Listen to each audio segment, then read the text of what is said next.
اعوذ باللہ من الشیطان الرجیم بسم اللہ الرحمن الرحیم السلام علیکم ورحمۃ اللہ وبرکاتہ۔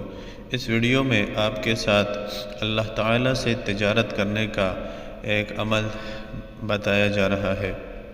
قرآن پاک میں ارشاد باری تعالیٰ ہے کہ جس کے معنی ہے کہ اللہ تعالیٰ سے تجارت کرو جو تمہارے مال کا سب سے اچھا خریدار ہے۔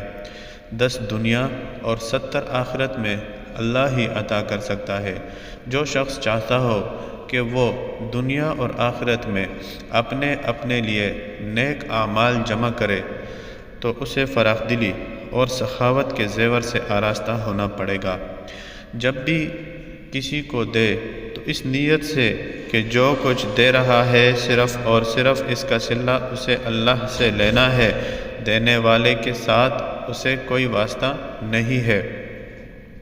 اور جب کسی کو دے تو دل میں 11 مرتبہ اس پہ پاک یا باسطو پڑھے۔ پیر فضل شاہ صاحب فرماتے ہیں کہ جو شخص اس اسم کے ساتھ فراخ دلی اور سخاوت کرتا ہے تو اللہ تعالی جل شانہ دنیا میں بھی اور آخرت میں بھی اس کے تمام مسائل کو حل کرتا ہے۔ کوئی بھی عمل شروع کرنے سے پہلے صدقہ ضرور کر دیجیے۔ ویڈیو کو آگے ضرور شیئر کیجیے۔